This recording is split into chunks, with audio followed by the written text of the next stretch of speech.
ఏంటి సార్ ఏంటి సార్ ఇది? మీ అందరికీ నేను ఎందుకు జీతాలు ఇస్తున్నాను సార్? మన స్కూల్ పిల్లలు ఎవరు అసలు దేనికి పనికిరారు.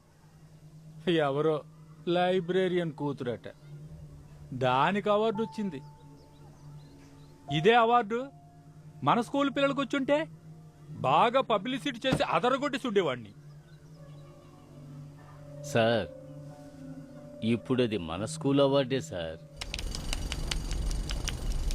తన జీవితాన్ని మొత్తం త్యాగం చేసి భూమికని కళ్ళల్లో పెట్టుకుని చూసుకున్న గణేశం ఆ రోజు తనున్న ఉత్సాహంలో భూమిక డిస్టర్బ్డ్ గా ఉన్న విషయాన్ని గుర్తించలేకపోయాడు.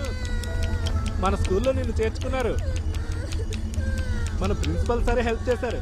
ఆయన లేకపోతే ఇది జరిగేదే కాదు. అందుకే మనం వెళ్ళి ఆయనకి స్వీట్స్ ఇచ్చి థ్యాంక్స్ చెప్పేసి వద్దాం. రారా బంగారం. భూమిక, ఎప్పుడు బొమ్మలు గీస్తూనే ఉంటావా? రామ్మా వెళ్దాం. చెప్పేది నువ్వు వినట్లేదమ్మా. ఇలా చూడు, సార్కి థ్యాంక్స్ చెప్పాలి కదా, అదే కదా మేనేజ్. అది గుడ్ మేనేజ్ కదా. ఏది ఆ బ్రష్ లేగి ఇక చాలు, ఎప్పుడు బొమ్మలు గీస్తూనే ఉంటాం. రా మనం వెళ్ళి సార్కి థ్యాంక్స్ చెప్పేసి వద్దాం. ఓకే రారా బంగారం.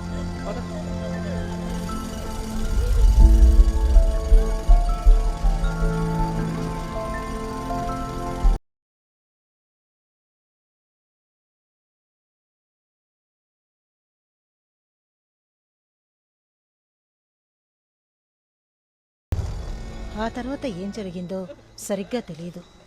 ఆ రోజు బయటికి వెళ్లిన భూమిక శవంగానే ఇంటికి తిరిగొచ్చింది.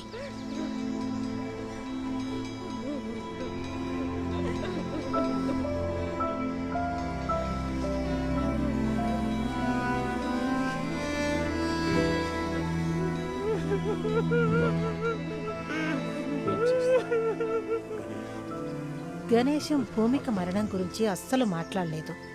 కూతుర్ని పోగొట్టుకుని ఎంతో దుఃఖంలో ఉన్న అతన్ని మేం కూడా ఏమీ అడగదలుచుకోలేదు.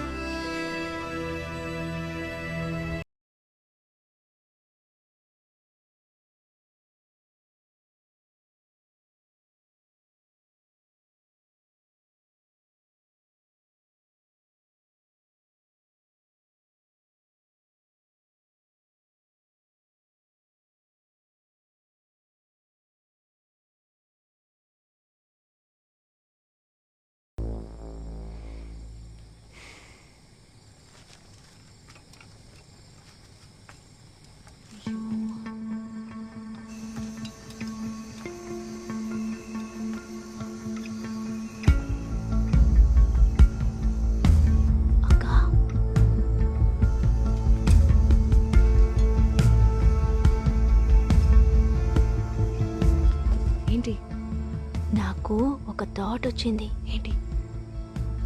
ఒకవేళ ఆ స్కూల్ ఇదేనేమో.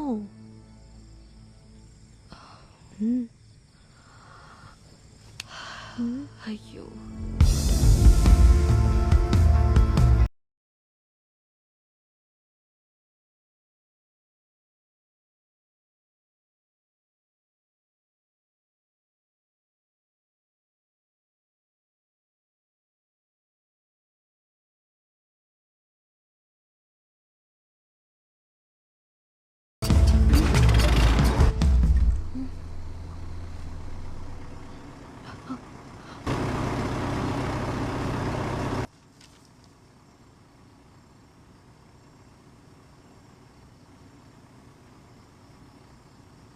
ఇక్కడ మిగిలిన బిట్ న్యూస్లని బట్టి చూస్తే భూమిక చావు వెనుక దారుణమైన సంఘటనలు జరుగుంటాయనిపిస్తోంది.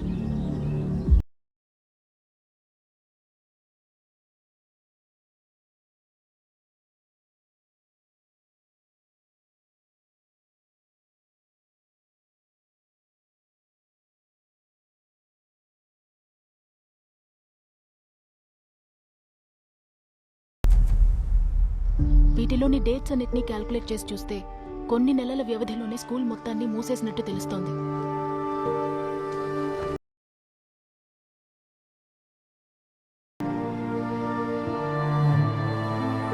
ఆ తర్వాత కొద్ది నెలల్లోనే ఆ స్కూల్ చుట్టుపక్కలున్న ఇళ్లన్నీ ఖాళీ అయిపోయి ఉంటాయి.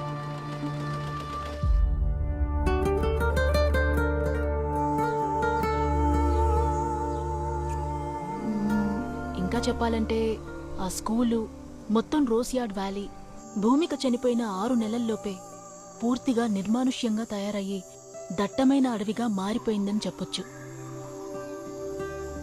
అసలు ఏం జరుగుంటుంది?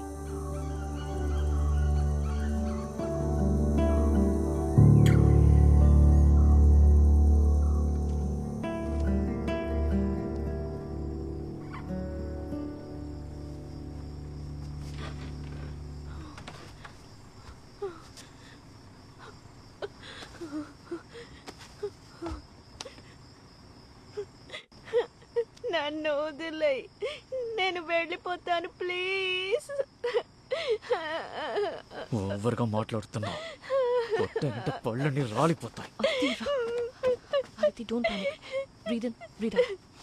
Breathe in, breathe out. అంత సరి అయిపోతుంది. Breathe in. ఏయ్, పోవే, ఇదంతా నీ వల్లే. నువ్వు ఈ దరిద్రపు ఫోన్ తీసుకురాకపోతే ఇలా జరుగుతుందేనా? ఏంట్రా అలాగే మాట్లాడతాను? ఇదొక mental. Breathe in, breathe out అట. పోవే. గౌతమ్, బుద్ధి లేదా? ఆడపిల్ల మీద చేయి చేసుకుంటావేంటి? Gautam, this is unfair. ఏమనుకున్నావు నీ మనసులో? Leave it Aditi, it's okay. Leave it. కొట్రా, కొట్టు. నన్ను కొట్టి చంపేయడానికేగా ఇక్కడికి తీసుకొచ్చావు. నీ గురించి నాకు బాగా తెలుసు. నువ్వు డబ్బు కోసం ఏ లెవెల్ కైనా దిగజారుతావు. నన్ను చంపేసి ఆస్తి మొత్తం కొట్టేయాలనిగా నీ ప్లాన్. అవునే, మన అబ్బాయి ఇద్దరికి కోట్లకు దాస్తి కూడబెట్టిపోయాడు. నిన్ను చంపేసి ఆస్తి మొత్తం తీసుకోవాలన్నదే నా ప్లాన్. ఊరు మొత్తం అప్పులు చేశాడు. కావాలంటే సగం అప్పుని నీ తల మీద మోసుకుని ఎక్కడికైనా పోవే.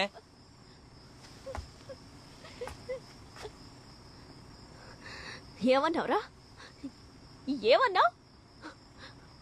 మన నాన్నని మర్యాద లేకుండా మాట్లాడతావా? నా మాట విను. రా అదితి. ఆయన చనిపోయారన్న ధైర్యంతోనేగా మాట్లాడుతున్నా. ఆయన పైనుంచి చూస్తూనే ఉంటారా? నిన్ను పోకే వదిలిపెట్టరు. ఆడు కిందన్నప్పుడే ఏది సరిగా చూసి చావలేదు. మాట్లాడదు please. Gautam, it's getting serious. ఈ చోటు నుంచి ఎందుకు అందరూ ఖాళీ చేసి వెళ్ళిపోయారో మనకింకా ఏ వివరమూ తెలీదు. అండ్ మనం కూడా ఇప్పుడు ఈ చోటే ఉన్నాం. భూమికకి ఏం జరిగిందో తెలియకుండా గౌతమ్, తనకి తెలిసినా కూడా తనేం చెప్పలేదు. నా మాట విను గౌతమ్. తన కోరిక ఏమిటో తెలుసుకుని దాన్ని పూర్తి చేసి ఇక్కడి నుంచి తప్పించుకోవడమే తెలివైన పని. సరే. గాయత్రి, ఇట్రా, ఫోన్ ఇవ్వు.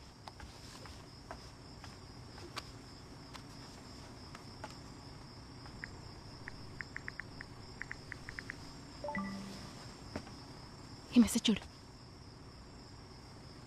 బే బ్లాక్, 2nd ఫ్లోర్.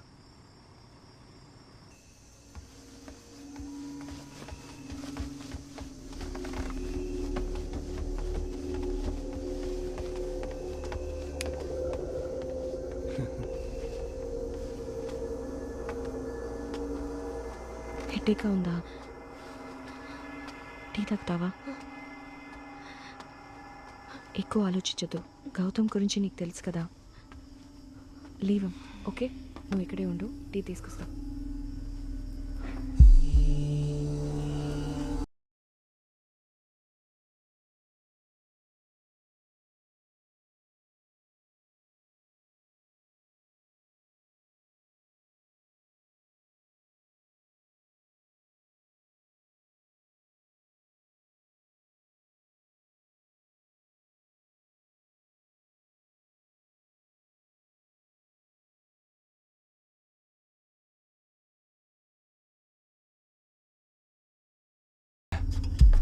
శామ్,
పెద్ద జ్ఞానండి.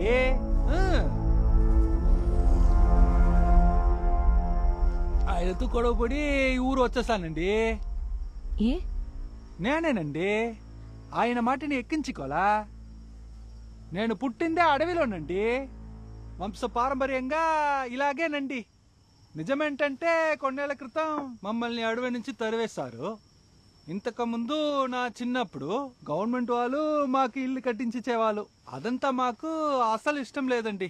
ఆ విధంగానండి ఈ మనుషులు అడవిలోకి రావటం, అడవిని నాశనం చెయ్యటం మా వాళ్ళకి అసలు ఇష్టం లేదండి.